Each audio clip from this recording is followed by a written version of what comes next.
is a new member you have, isn't it? It's a new member. Enough for two people. Assalamu alaikum wa rahmatullah. A'udhu billahi minash shaitanir rajim. Bismillahir rahmanir rahim. Alhamdulillahi rabbil alameen. Bari'il khalaiqi ajma'een. Ba'ithil anbiya'i wal mursaleen. ثم الصلاة والسلام على أشرف الأنبياء والمرسلين خاتم النبيين شفيع المذنبين رحمة للعالمين مولانا وسيدنا أبي القاسم محمد اللهم صل على محمد وآل محمد وعلى آله الطيبين الطاهرين لا سيما بقية الله في الأرض مولانا حجة ابن الحسن عجل الله تعالى فرجه الشريف اللهم صل على محمد وآل محمد ولعنة الله على أعدائهم أجمعين من الآن إلى قيام يوم الدين أما بعد فقد قال الله سبحانه وتعالى بسم الله الرحمن الرحيم يا أيها الذين آمنوا كتب عليكم الصيام كما كتب على الذين من قبلكم لعلكم تتقون صدق الله العلي العظيم صلوات اللهم صل على آله. Respected elders, brothers and sisters, it is an honor again for me to be here. We have met, this is the third time I'm coming here, I think, after COVID. The first time, if you remember, was during a few days of the period that we call Trismu, before Chehlum, before Arba'in.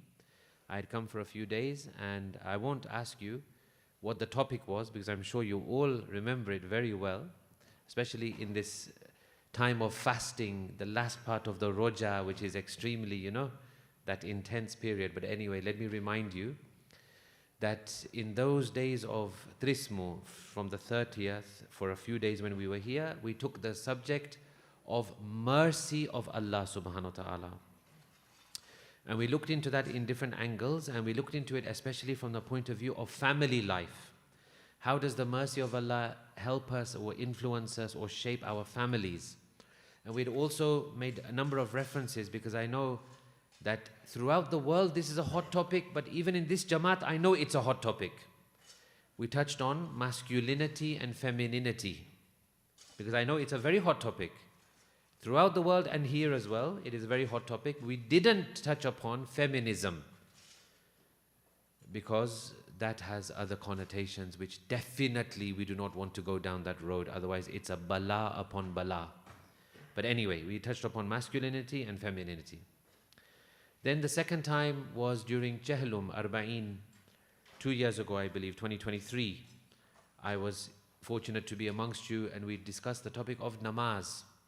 From all the different angles, from all the different ways of looking at it, we discussed the topic of namaz, how important namaz is and how to approach namaz. And that was the Chehlum of Imam Hussain alayhi salam as well. And now this is the third visit. So I'm very honored now to be amongst you regarding these amazing nights of Layaliul Qadr, Shabhaya Qadr, the nights of Qadr, which are the highlight and the high point of the year for a mu'min, are the Shabhaya Qadr. That is the highlight of the year of the mu'min, because it is the time in which he can progress the most in his spirituality and closeness with Allah subhanahu wa ta'ala. So during these nights that I'm with you, inshallah, there were a number of options for the subject matter. And what the Jamaat finally settled on was something very, very important. And it's important from three different angles. Let me explain from the three different angles. The subject will be, inshallah, a discussion and commentary upon khutbatul muttaqeen, the khutbah of the pious, the khutbah of Hammam from Nahjul Balagha. If you want to look it up, then on alislam.org, if you want to find this khutbah, it's one of the longest khutbahs of Nahjul Balagha. If you want to look it up, it's khutbah number 193 according to the numbering of alislam.org. You go to alislam.org, search Nahjul Balagha, Volume 1, Sermon 193, something like that, and inshallah it will pop up. So the first angle is that during the month of Ramadan, see, when anyone ever thinks of Mahi Ramadan, whether it's Muslim or non-Muslim, the first thing they say, and this is a tragedy by the way, but anyway, the first thing they say, oh, that's your month of fasting, isn't it? Even when we think of Mahi Ramadan, the first thing we think of is, what time is iftar, what time is sehri, what time is daku, what time is this, what time is that, kevitna karsu, how will it be, what will the niyaz be, etc. We're always in the mode of fasting, we're thinking about fasting. But actually Allah subhanahu wa ta'ala, He doesn't mention fasting when He introduces this month. What does He mention? He mentions, Shahru Ramadan alladhi unzila fihil Quran. For Allah subhanahu wa ta'ala, the Quran is the main focus of this month. Quran. But how do you get to the Quran? Is it that any old person can open the Quran and derive things from it? Well, yes, on one level they can. But at a deeper level, if you want to truly connect with the Holy Quran, you cannot just open it and just benefit from it like that. You'll only get a surface level. And probably there as well, you'll misunderstand a few things. So how to properly connect with the Quran? Allah gives us the solution in the holy month of Ramadan. He says, if you want to connect properly with the Quran, you have to have taharat-e qalb, paki-e dil, clean heart, good nature, ibadat, taqwa, closeness with God. So he says, in this month, because I want you to connect with the Quran, I'm going to make you fast. Through fasting, you'll become purer and more genuine and more sincere. That genuineness and purity and sincerity will help you to connect with the Quran. So they're all interlinked. All of these things are interlinked. Mahi Ramadan, alladhi unzila fihi al-Quran, kutiba alaykum as-siyam, hudan lil muttaqeen. Quran says it's hudan lil muttaqeen, a guidance for the pious. So this is one angle, that we are coming to it because the purpose of the month of Ramadan is Quran. How to get to the Quran? Through fasting. What does fasting give you? لَعَلَّكُمْ تَتَّقُونَ. Fasting gives you taqwa. So taqwa is the gateway to accessing the Holy Quran and benefiting from month of Ramadan. This is point number 1. Let me come on to point number 2 with salawat ala Muhammad wa ali Muhammad.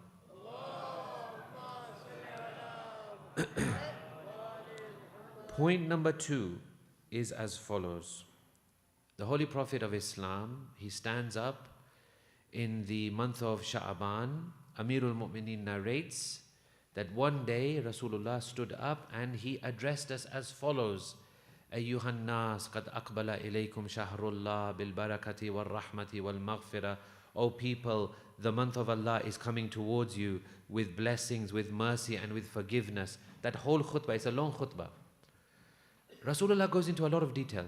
In this month do this, in this month pray, in this month do your namaz, in this month raise your hands in dua, in this month feed others, in this month provide iftar, in this month remember the day of judgment, in this month when you feel hungry and thirsty, remember the hunger and thirst of the day of judgment, in this month, etc., etc. So many things. A whole list of things Rasulullah gives us. Amirul Mu'mineen, at one point, Rasulullah says, Ayyuhan nas inna abwab al-jinani fi hadha ash-shahr mufattaha. O people, the doors of heaven in this month are opened for you.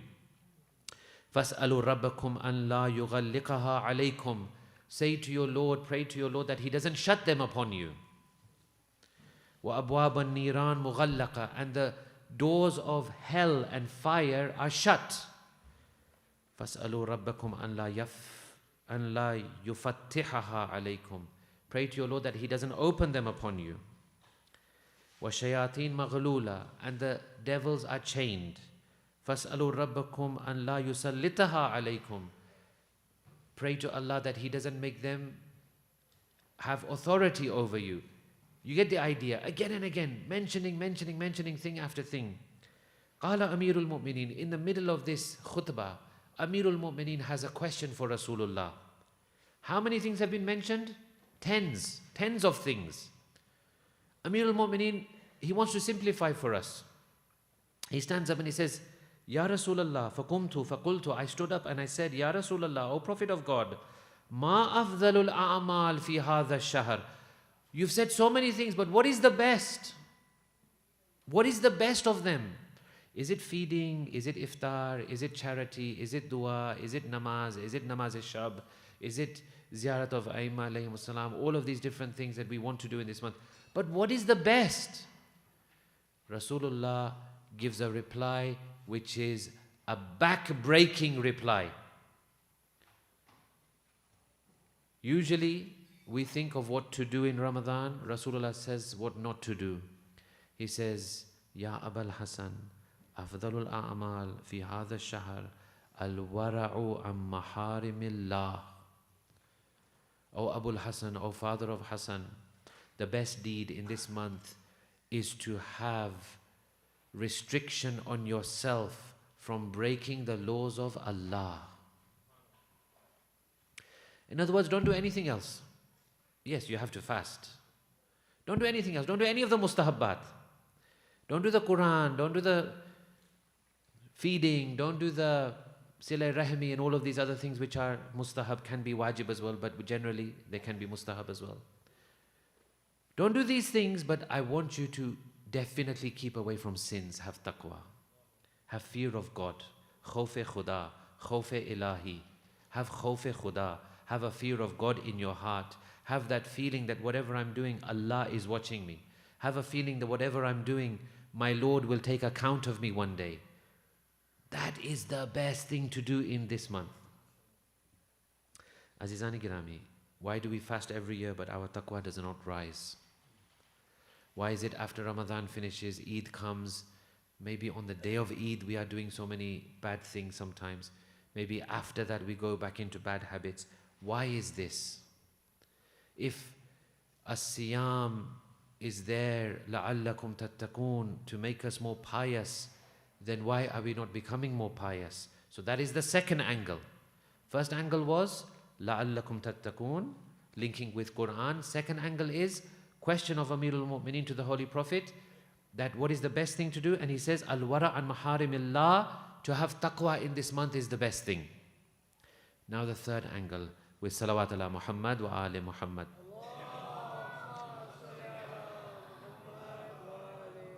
That these are the days and nights of Amirul Mu'mineen. These are the days and nights of Amirul Mu'mineen. So what better way to honor that great man of God than to remember his words and hopefully benefit from his teachings? So these are the three angles that I want to approach this subject matter from.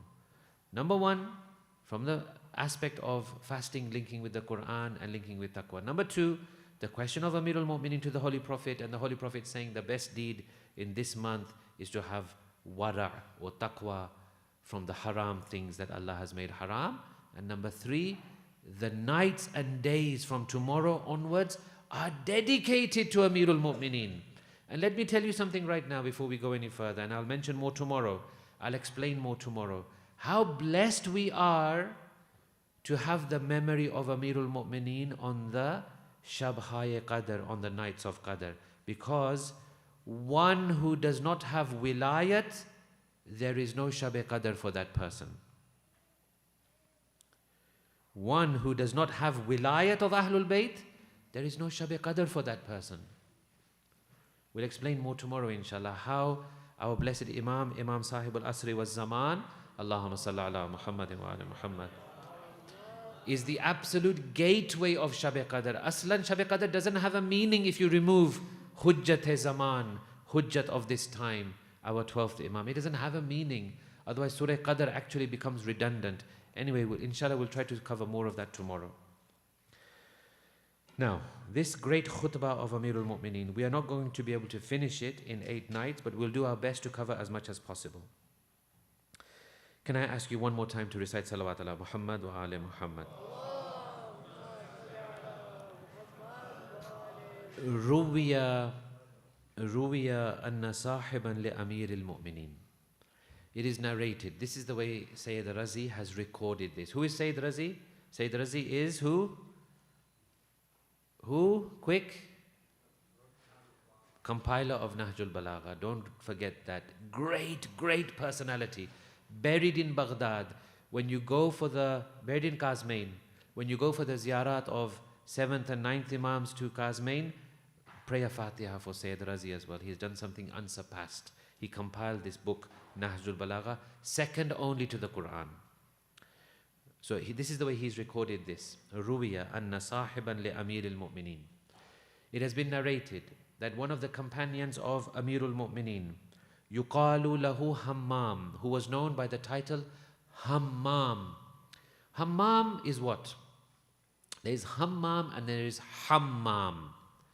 Hammam is like shower or bathroom. That's not what we're saying here. Here it is Hammam with haye do cheshm. What we say, the ha which has two eyes, the two holes in it. Hammam comes from hum. Hum means like a grief, like an anxiety. This person was very pious. Hammam was very pious. He was very pious, and his piety kind of led him always to be concerned. And this is a very good thing. I'll come on to this, inshallah. His piety always made him very concerned. He was very concerned about what he was doing with his life, his relationship with Allah, not serving Allah properly, for example. And hence, one of his titles was Hammam. He was known as Hammam. Kana rajulan abidan. He was a man who was known for his worship. فَقَالَ لَهُ. He said to Amir al-Mu'mineen, Ya Amir al-Mu'mineen, O Commander of the Faithful, Sif liyal muttaqeen ka'anni anzura ilayhim. Describe for me pious people. All this taqwa that we hear, but what is it exactly? Describe for me that if someone had taqwa, what would he be like? Ka'anni anzura ilayhim. Describe him in a way as if I can see him. As if I can see him. فَتَثَاقَلَ عَنْ جَوَابِهِ. Amir al-Mu'mineen hesitated. He didn't want to give the answer. ثُمَّ قَالَ. So he said the following. Ya Hammam ittaqillah wa ahsin. O Hammam, have fear of God and do good deeds. فَإِنَّ اللَّهَ مَعَ الَّذِينَ اتَّقَوْا وَالَّذِينَ هُمْ مُحْسِنُونَ. Because Allah is with those who have taqwa and those who do good. Amir al-Mu'mineen wanted to finish it here. Hammam was not satisfied, and thank God he was not satisfied. Thank God he asked again, because then we have this khutbah in front of us. Hammam insisted. فَلَمْ يَقْنَعْ حَمَّامٌ بِذَلِكَ الْقَوْلِ حَتَّى عَزِمَ عَلَيْهِ. He was not satisfied with this. He insisted upon Amir al-Mu'mineen that, no, tell me more. First question is, why does Amir al-Mu'mineen hesitate? Why not just give the full thing straight away? Why does Amir al-Mu'mineen hesitate? Why not just give him the full answer straight away? What do you think? Why bother giving it just a short answer and then Hammam has to ask more and then Imam alayhi salam gives him the full thing? Any ideas?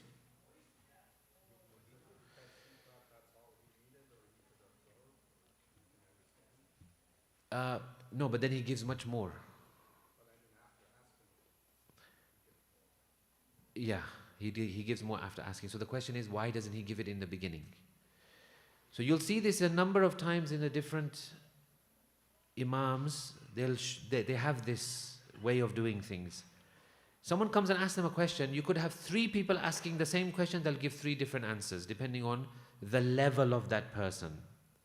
Then you'll have sometimes situations like this where they're asked a question, they don't give the answer, but they give it afterwards. Why? Because sometimes when you leave the person thirsty, their heart opens more, you can give more information to them. Sometimes when a person just comes and asks you a question, he's half listening, like some of you are half listening right now. He's half listening, he's not paying attention. So what kind of question, what kind of answer would you give him? You'd give him according to his attention level. But when a person is really eager and comes after you and wants it and insists and pulls on you and tells you, tell me more, I'm ready. Give me the full answer. Then you give it, then it hits properly. Otherwise it falls on deaf ears, and we don't want the words of Aimma alayhi salam to fall on deaf ears. Someone once comes to Imam Sadiq alayhi salatu wassalam, Allahumma salli ala Muhammad wa ala Muhammad.